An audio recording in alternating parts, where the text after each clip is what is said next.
दादी दादी कहानी सुनाओ ना। अच्छा, तुमको कहानी सुननी है?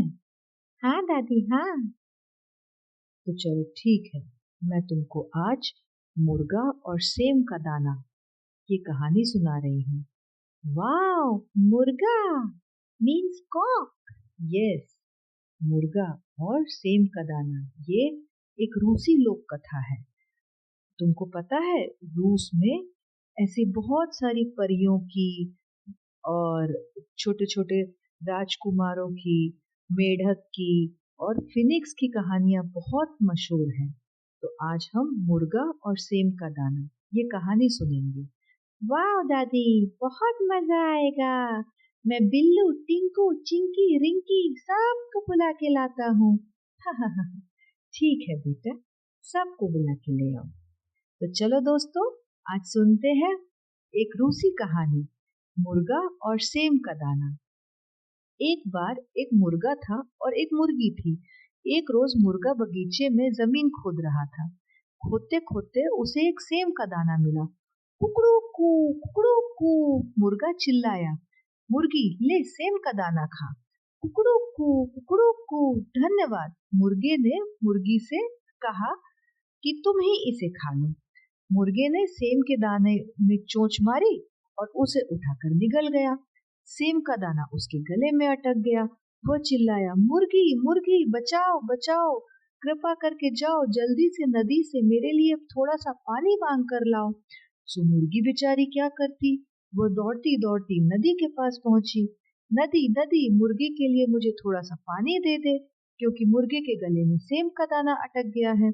मगर नदी ने कहा, पहले लीपा के पेड़ के पास जाओ और उससे एक पत्ती मांग कर लाओ, तभी मैं तुम्हें पानी दूंगी।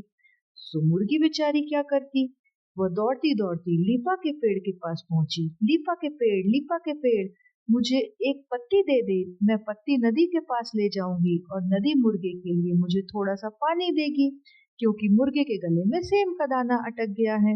ऐसा मुर्गी ने कहा लीपा के पेड़ से।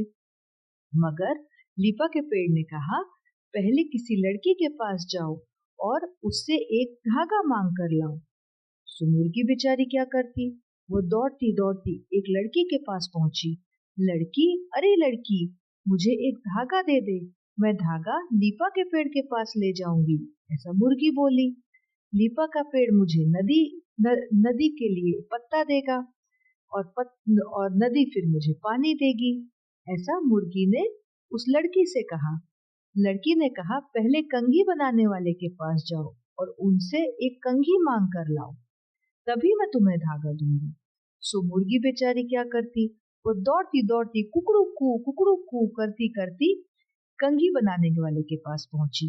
कंघी बनाने वाले, मुझे एक कंघी दे दो, मैं लड़की के पास लेकर जाऊंगी। लड़की लीपा के पेड़ के लिए मुझे एक धागा देगी। ऐसा मुर्गी ने कंघे वाले से कहा। लीपा का पेड़ नदी के लिए मुझे एक पत्ती देगा और नदी मुर्गे के लिए मुझे थोड़ा सा पानी देगी, क्योंकि मुर्गे के गले में सेम का दाना अटक गया है। कंघी बनाने वाले ने कहा, पहले नान बाई के पास जाओ और हमारे लिए कुछ नान ले आओ, तभी हम तुम्हें कंघी देंगे। सो बेचारी मुर्गी क्या करती, वो दौड़ती दौड़ती नान बाई के पास पहुंची। नान बाई, मुझे कुछ नान दे दे। अब नान बाई बोली कि तुमको नान क्यों चाहिए? तो मुर्गी ने बोला, मैं नान कंघी वाले के पास ले जाऊंगी। कंघी वाले लड़की के लिए मुझे मुझे कंघी देंगे।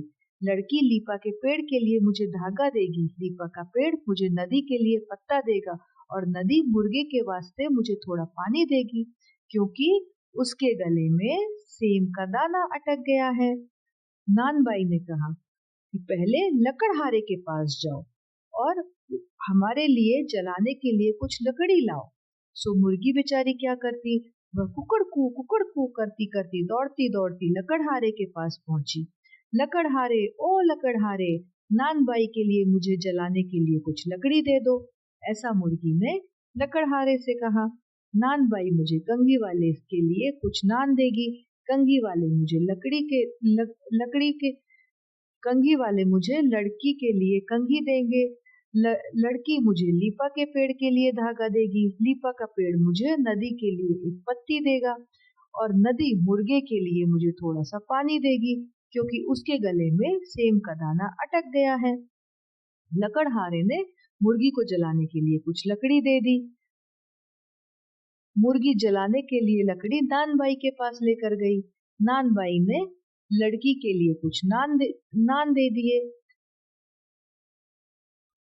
कंघी वाले के लिए कुछ नान दे दिए। कंघी वाले ने उसे लड़की के लिए कंघी दे दी। लड़की ने उसे लीपा के पेड़ के लिए धागा दे दिया। लीपा के पेड़ ने उसे नदी के लिए एक पत्ती दे दी, और नदी ने उसे मुर्गे के लिए थोड़ा सा पानी दे दिया। अब मुर्गी वो पानी लेकर मुर्गे के पास पहुंची। मुर्गे ने पानी पिया, सेम का दाना गले के नीचे उतर गया, और मुर्गा बोला कुकड़ू कू। और इस तरह से मुर्गी मुर्गा दोनों खुशी खुशी रहने लगे। तो बताओ बच्चों, कैसी लगी ये कहानी? बहुत अच्छी लगी ये कहानी, वाह।